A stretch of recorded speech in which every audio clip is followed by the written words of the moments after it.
22 जनवरी 2024 को राम मंदिर की कॉन्सेक्रेशन सेरेमनी रखी जाती है, जिसमें बहुत से पॉलिटिशियंस और सेलिब्रिटीज शामिल होते हैं। लेकिन सवाल ये उठता है कि क्या ये रिलीजियस सेरेमनी थी या पॉलिटिकल एजेंडा, और राम मंदिर के साथ साथ बाबरी मस्जिद का क्या हुआ। Welcome to the space of fact infinite, और आज हम जानने वाले हैं कि ये राम मंदिर और बाबरी मस्जिद की कंट्रोवर्सी कहां से शुरू हुई और इसका अंत क्या है। सबसे पहले जानते हैं कि राम मंदिर है क्या और क्यों हिंदुओं के लिए इतना इम्पोर्टेंट है।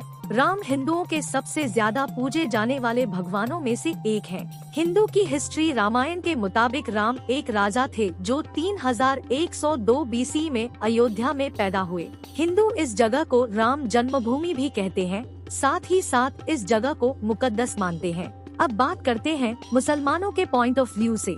बाबर था द फाउंडर या मुगल एम्परर। ये माना जाता है कि ये बाबरी मस्जिद 1528 में बाबर के कहने पर बनाई गई थी।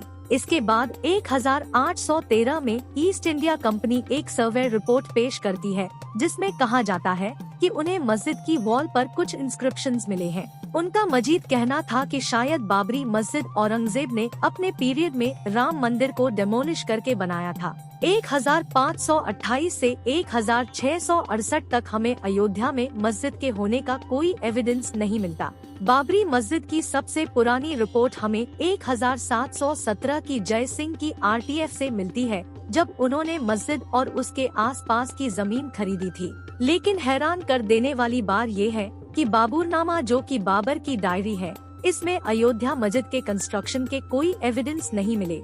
यही नहीं, इनायत बरी, अकबर की डायरी, रामचरितमानस, तुलसीदास की कविता में न ही किसी मस्जिद के बनने या मंदिर के डेमोलिश होने का जिक्र हुआ। दोनों रिलीजन्स हिंदू और मुस्लिम को इस मस्जिद टेम्पल में वर्शिप की इजाजत होती है। 1857 में दो एरियाज इन दो रिलीजन के दरमियान डिवाइड कर दिए जाते हैं।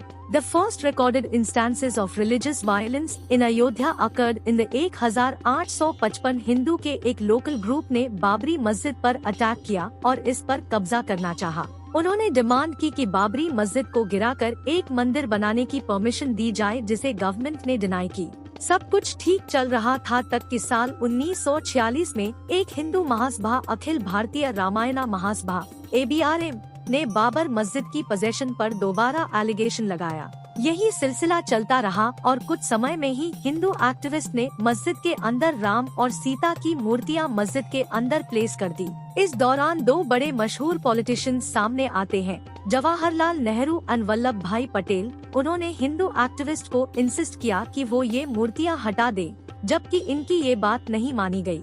स्टेट एक्शन में आती है और अंडर सेक्शन 145 CRPC के अकॉर्डिंग को पूरा कंट्रोल ले लिया जाता है और मुस्लिम्स को वर्शिप रोक दिया जाता है। इस तरह मस्जिद डी फैक्टो टेम्पल में कन्वर्ट हो जाता है। यकीनन ये बात मुस्लिम कम्युनिटी को मंजूर नहीं थी। उत्तर प्रदेश सुन्नी सेंट्रल वक्फ बोर्ड दोबारा लोकल कोर्ट के अंदर पोजेशन क्लेम कर देती है। 1990 में B.J.P. भारतीय जनता पार्टी सामने आती है और अपना एक नारा बुलंद करती है, If Muslims are entitled to an Islamic atmosphere in Mecca, and if Christians are entitled to a Christian atmosphere in the Vatican, why is it wrong for the Hindus to expect a Hindu atmosphere in Ayodhya? 6 December 1992 VHP और BJP तकरीबन 1,500,000 लोगों के साथ एक rally निकालती है। इस rally के दौरान कुछ बीजेपी के कुछ मेंबर्स के स्पीचेस होते हैं और आखिर जो मेन मकसद था, बाबरी मस्जिद पर अटैक कर दिया जाता है और कुछ ही देर में इसे गिरा दिया जाता है। इंडियन सुप्रीम कोर्ट इस अटैक पर एक्शन लेते हैं। इस राइट्स के नतीजे में तकरीबन 2000 से ज्यादा लोग मरे जाते हैं। तकरीबन 18 साल तक ये केस चलता रहा। 2010 में the high court of Allahabad ने फैसला दिया कि लैंड को 3 हिस्सों में डिवाइड किया जाए। The party representing Ram Lalla विराजमान, the installed infant Ram deity, एक हिस्सा इन्हें दे दिया जाए। निर्मोही अखरा, एक हिस्सा इन्हें दे दिया जाए।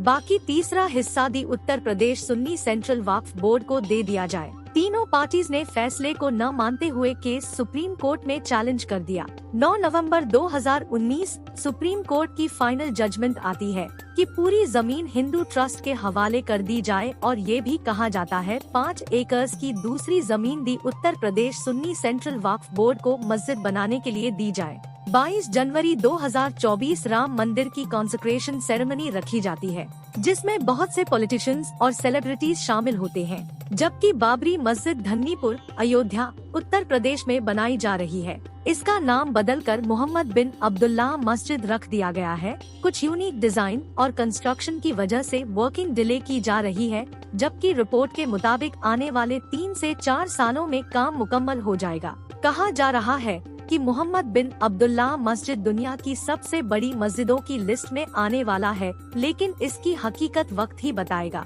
आपको क्या लगता है, मोहम्मद बिन अब्दुल्लाह मस्जिद हम कब देखने को मिलेगा? कमेंट में जरूर बताएगा।